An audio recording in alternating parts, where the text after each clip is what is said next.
This is the TM Master Cup Series, here for race number 8 of 19 at the Salem Speedway in Indiana. The Clutch Pole Award goes to the 84 car driven by Lewis Kingston, arguably the hottest driver on the circuit, finishing second at Caryala and winning a couple weeks ago at Texas. Tyrone Stanley in the 23 car, one of the 3 Gazelle racing cars, started in second. Stanley has not had much success in the past year, but he did win at Southern Illinois, and in 2006 he won his first race at the Caryala Speedway. Car number 75, John Broughton, is one of Stanley's teammates who started inside the top 10. Broughton has not had many good runs this season, but whenever he has made the field, generally, you can expect him up front. New paint job for the 02 car of Marcus Leonard. Leonard's new sponsor hopes to be shooping its way to the front. Lauren Roth, the Caryala winner, and Curtis Darcy in the 9 car found the wall early on in the race. However, this did not necessitate a caution, however, arguably it should have, considering it caused several cars to check up. Stuart Sandoval's suspension has kept him out of the 77 car, and the Chapman team has elected to keep Amy Kuroki, the Japanese driver, in this car for one more race. Also, both the Eisentech racing cars of Franz Redlich in the 65 and Enzo Medina in the 56 qualified for the race together. Both of them qualified in the same row. Here's a little view of the track, as you see. There is the leader coming around, Lewis Kingston. However, he has one car in front of him. That is the lapped car, or soon-to-be lapped car, of Curtis Darcy in the number 9 car. Tony Durbin in the 33 car was running in midfield, quickly made his way up to challenge the top 10. Curtis Darcy in the 9 car proved to be an obstacle for Lewis Kingston, and he loses the lead to Tyrone Stanley in the 23 car. The only black driver in the field makes an excellent impression on everyone else by making a clean pass around the 9 and the 84. Lewis Kingston's impatience gets the better of him. He runs into Darcy and puts John Broughton in the inside wall. That would set the tone for the day. First caution, lap 22. Curtis Darcy gets spun around in the backstretch, this time by Todd Wodarczyk, collects Kurt Pliskin, Danny Savin. The 61, Enzo Medina goes for a ride. That's Joel Rodriguez, Alan Hodges, I think Palmer Styles. Here's what Lauren Roth saw. Sam Morrell is in there. Scott Bates barely avoids it. Enzo Medina goes over. Alan Hodges, Colin Evans, Manny Brown. This is James West. Last time we saw him on the track, he was in Victory Lane, but not today. The 69 car was not handling very well, and this obviously didn't make things better. West, Peterson in the 47 would go to the garage early, along with many other cars. Wodarczyk gets into the back of the 9, spins him around. Kurt Pliskin in the 16 is involved in the Spark Boy car. Alan Hodges, you see there, Justin Brooks, Manny Brown, Palmer Styles, the brown car in the back, Cyrus Terza, the yellow car in the back, Johnny Ada, who is running the Pennzoil colors this week.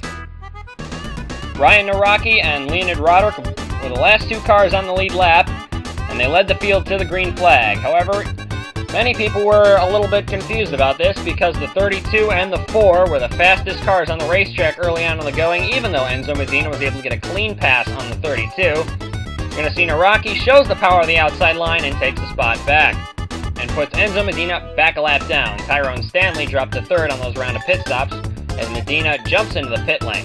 Ryan Naraki has needed a good run this year. He hasn't had many, but he has capitalized on them, and the 32 team has really begun to look strong. Second caution, lap 31. John Broughton's day went from good to bad and then to worse as Joseph Howard and Sam Morrell get into him. There's Mike Whitmore. Todd Wodarczyk ends his day. That is the 11 of Damian Snyder, who also goes out as a result of this incident. So John Broughton looked very strong early in the going, but out early on as well. Enzo Medina has the first major case of brain fade when he rams right into the back of Justin Brooks. As you see here, there's really no evidence that the brakes failed on him, but Enzo succeeds in taking himself out of the race. Justin Brooks, ironically, kept on going, and Enzo Medina would keep right on going to the hauler at the end of the race for an interesting discussion about the brake pedal. Here we ride on board with Leonid Roderick in the orange number 4, the Lance Snacks Inglesby. Ryan Naraki pulls away from him very early on in the going. Naraki putting on a show for his home crowd. After all, Ryan Naraki is a native Hoosier. Even though he was born in Poland, he considers himself a native Hoosier. Tyrone Stanley in the 23 car, one of the fastest cars on the racetrack, got a bad restart, slipped up in the outside lane, and a lot of other cars went by him. Colin Evans in the 30 car was not gaining a good reputation after Karyala, and the lapped car was racing everyone so hard it caused the field to jam up as you saw Joseph Howard and Brian Sendak get together. Just like Karyala, a lot of teams will be voicing some complaints about the 30 car's presence on the track. Caution 3, lap 44. Dale Roswell and Marcus Leonard get together. Marcus Leonard, not really a gentleman driver, and he certainly showed it right there, spinning Dale Roswell out into the wall, ending his day. And here's an overhead view of the restart. Ryan Araki still leads, Leonid Roderick in second, Alexis Rainsford in third, and Franz Redlich in fourth. The third and fourth place cars would be the cause of the caution. Alexis Rainsford in the 27 gets a little tight coming into turn 3, snags the outside wall, and Franz Redlich runs into her, spinning that car around. Cyrus Laterza in the 74 gets some damage along with Danny Savin in the 91. Rainsford would keep on going. Joseph Howard restarted as the race leader, the 3 cars in front of him, all the last cars in the lead lap, Tyrone Stanley, Colin Evans, and then Tony Durbin. You see Brian Sendak in the Red Bull car is in second place. Kurt Pliskin in the 16 is a lap off the pace. Howard and Sendak having some good runs following Karyala, however neither of them ended in good finishes there. We're riding on board with Colin Evans. There's Tony Durbin, who is obviously faster than the 30 car, but Colin Evans decides to race him real hard. Possibly this is to keep Anthony Evans, his father, the second place car, going faster than Joseph Howard, and will bring the two together. He succeeded, however, Joseph Howard passed Colin Evans and put him in between. Caution came out. Kurt Pliskin and Brian Sendak get together. 16 goes into the inside wall, spins up the track, and Franz Redlich again involved in another incident. Justin Brooks runs into the 16. That's not all. Wait for it. There's Ryan Naraki. And then Justin Brooks would be out of it. Joseph Howard, mechanical problems in the pits. The 17 would be done for the day. Evans restarted as the race leader. Naraki, the last car in the lead lap. You see caution 7 on lap 71.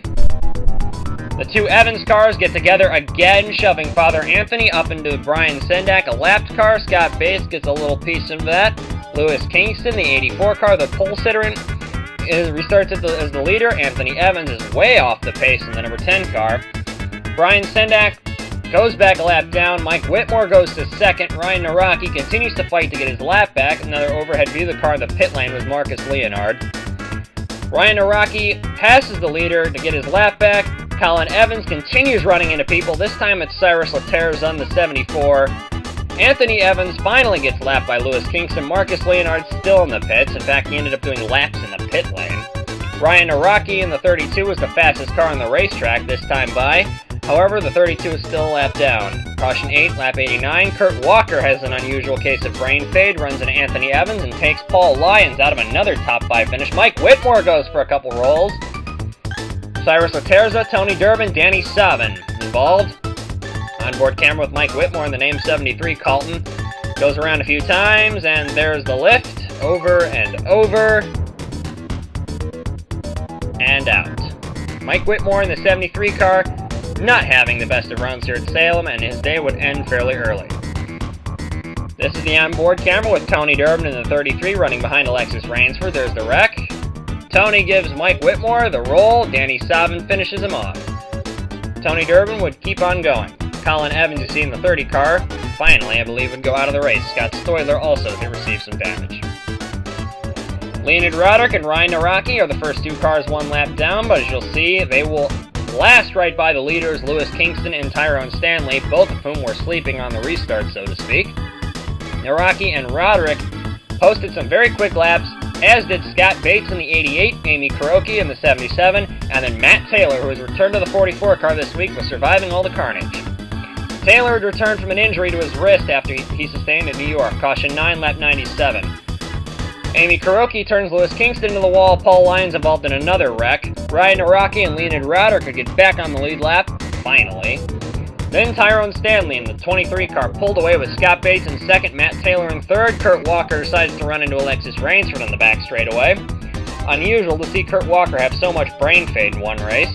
Ryan Naraki continued blasting through the field with Leonid Roderick not far behind him, running the same lines.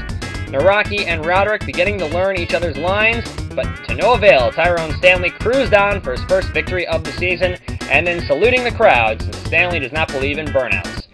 And here are the top 10 finishers. Stanley Bates gets his best finish of the year. Matt Taylor. That's a good way to return to a race car after sitting out a couple weeks. He scored a top 5. Ryan Araki finishes where he started. Leonid Roderick, a good top 5 for him. Kurt Walker, despite a couple strange instances of brain fade, finishes in 6th. Scott Stoidler in 7th. Gary Edwards in 8th. Japanese driver Kuroki, excellent job by her, surviving all the carnage, creating some in the process, finishing 9th. And then Paul Lyons, really got to feel bad for him after having 2 top 5 runs. However, he's still able to salvage 10th out of this, and he should be happy with that. And here are the top 10 in points. Durbin still leads. Kurt Walker in 2nd. I'd expect a warning. No penalty, though. Leonid Roderick in 3rd. Alexis Rainsford, had she not received a 25-point penalty for an infraction at Karyala, she would have been 1 point behind Durbin. Lewis Kingston, who's been the hottest driver in the past couple of races, up to 5th.